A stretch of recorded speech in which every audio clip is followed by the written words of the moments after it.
The CEO took a bite of the food made by the nanny, only to find that it tasted exactly like the food his late wife used to make. He suddenly realized that his wife might still be alive, and very likely was the new nanny in the house. It turned out that 20 years ago, the CEO was just a poor young man. To provide a better life for his wife and the child in her womb, he left his wife in the countryside, and went to the big city to make a living alone. Just as his career was beginning to take off, his mother started to look down on his wife as a country girl unworthy of her son, and handed her a divorce agreement, lying that her husband wanted to divorce her. The woman didn't believe that her husband would abandon her, and decided to go to the city to confront him. The mother-in-law, fearing the truth would come out, and made her put her fingerprint on the divorce agreement. As the mother-in-law got into the car to leave, she heard the cry of a baby after childbirth. She rushed forward and snatched the child from the woman's arms. Upon discovering it was a boy, she was very excited, and then took the boy away from there. At this moment, the husband was preparing to go to the countryside to reunite with his wife. His mother found him, lying that the woman had died after complications from childbirth. The CEO felt that everything was so unreal. At that moment, his mother handed him the child, and looking at the baby left by his wife, the CEO vowed to raise the child, so that his wife's spirit could rest in peace. Unbeknownst to him, his wife collects garbage all day long for a living. One day, the woman accidentally heard a baby crying. When she got closer, she found it was an abandoned baby.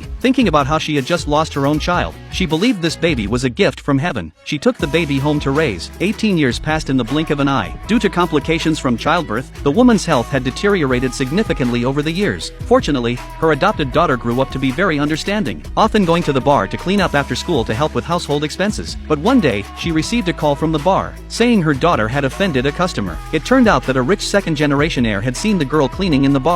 He didn't expect the usually outstanding female classmate to be working there, so he picked up his phone to record a video to show off to his classmates. The girl angrily knocked the heir's phone away, which infuriated him. Claiming that she damaged his property, he called for the woman. The woman had no idea that the heir was the son taken away by her mother-in-law back then. Seeing the woman's disfigured face, the heir began to mock her, claiming she was just a trash collector and only worthy of a daughter who was also trash. The girl retorted that at least she still had her mother's love, unlike the heir who had never had a mother. Hearing this, the heir was filled with anger and humiliation, thinking that such an ugly woman would protect her adopted daughter. He couldn't understand why his mother had abandoned him. At that moment, the heir felt a deep sorrow, and the scene of the mother-daughter bond made him even angrier. He vowed to share the newly recorded video with his classmates, worried about her daughter's reputation. The woman pleaded with the heir to delete the video. The heir demanded that she kneel and bow to him to plead for mercy, if she wanted him to consider deleting the video. The girl urged her adoptive mother not to kneel, but the woman, fearing her daughter would be expelled from school, eventually kneel in front of the heir and begged for mercy. Just then, the sky suddenly lit up with flashes of lightning and thunder. This scene frightened the heir, unaware that forcing his biological mother to kneel would bring divine retribution. The girl would rather be expelled from school than see her adoptive mother humiliated, and in anger, slapped the heir. The heir immediately called his father, the CEO, to come to the bar and teach the mother and daughter a